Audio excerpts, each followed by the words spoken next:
নমস্কার বন্ধুরা, আপনারা দেখছেন সামাজিক বার্তা নিউজ নেটওয়ার্ক। বন্ধুরা, আজ 25শে বৈশাখ কবিগুরুর জন্মদিন। আর আজই বাংলায় 15 বছর পর বদল এলো।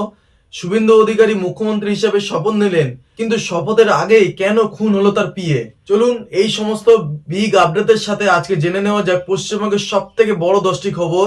চলুন শুরু করা যাক। প্রথমেই যে সব থেকে বড় খবর উঠে আসছে, বাংলায় আজ ইতিহাস গড়ল বিজেপি। শুভেন্দু অধিকারী মুখ্যমন্ত্রী হিসেবে শপথ নিলেন।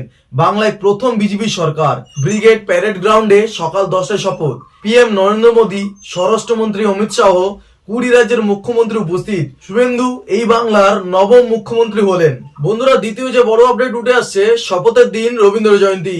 পিএম মোদী বললেন, বাংলার গৌরব ফেরাবো। আজ 25শে বৈশাখ কবিগুরুর জন্মদিনেই শপথ। বিজেপি বলছে সংস্কৃতি ও উন্নয়ন একসাথেই চলবে।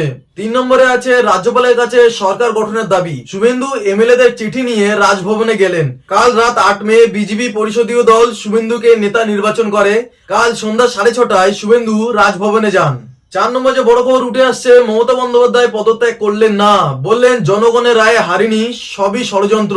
5ই মে বলেছিলেন পদত্যাগ করবে না, কিন্তু 7ই মে রাজ্যপাল বিধানসভা ভেঙে দেন। 5 নম্বর যে বড় খবর উঠে আসছে, শুভেন্দুর পিএ খুন মামলায় 3 জন আটক, চালক আশঙ্কাজনক। 6ই মে মধ্যমগ্রামে শুভেন্দুর পিএ চন্দ্রনাথ রথকে গুলি করে হত্যা করা হয়। 3 জনকে জিজ্ঞাসাবাদের জন্য আটক করা হয়েছে। বিজেপি বলছে এটা সম্পূর্ণ পরিকল্পিত খুন।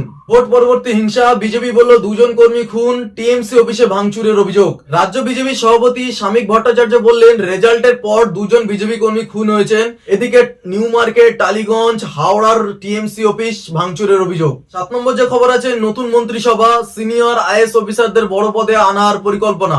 বিজেপি সূত্রে খবর, ভালো শাসনের জন্য সিনিয়র আইএসদের গুরুত্বপূর্ণ দায়িত্ব দেওয়া হবে। 8 নম্বর যে বিগ আপডেট হলো, পশ্চিমবঙ্গে তাপ প্রবাহ অব্যাহত। কলকাতায় 41 ডিগ্রি সেন্টিগ্রেড, উত্তরবঙ্গে বৃষ্টির পূর্বাভাস। দক্ষিণবঙ্গে তাপপ্রবাহ চলছে, কিন্তু দার্জিলিং, জলপাইগুড়িতে আজ রাত থেকেই বৃষ্টি হতে পারে। 9 নম্বর খবর আসছে, মাদ্রাসা বোর্ডের রেজাল্ট। হাই মাদ্রাসা আলিম ফাজিলের ফল আজ দুপুর 2টার সময়।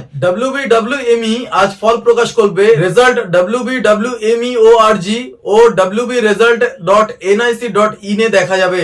আজ পশ্চিমবঙ্গের শেষ বড় আপডেট হলো মাধ্যমিক 2026। কালিম্পং সেরা 95.10%, অভিরূপ ভদ্র প্রথম 99.71%। 9.69 লক্ষ পরীক্ষার্থী পরীক্ষা দিয়েছিল, তার মধ্যে 8.14 লক্ষ পরীক্ষার্থী পাশ করেছে। কালিম্পং জেলা প্রথম। তো বন্ধুরা, এই ছিল পশ্চিমবঙ্গের আজকের সব থেকে বড় আপডেট। এরকমই প্রতিদিন পশ্চিমবঙ্গ তথা ভারতের মেন আপডেট দেখার জন্য এক্ষুনি চ্যানেলটিকে সাবস্ক্রাইব করুন। আর ভিডিওটি ভালো লাগলে লাইক শেয়ার করতে ভুলবেন না। আর আপনারা যারা ফেসবুক থেকে দেখছেন, অবশ্যই পেজটিকে ফলো করে রাখুন। আবার দেখা হবে কালকে নতুন কোনো ভিডিও নিয়ে। ততক্ষণে আজকের জন্য জয় হিন্দ।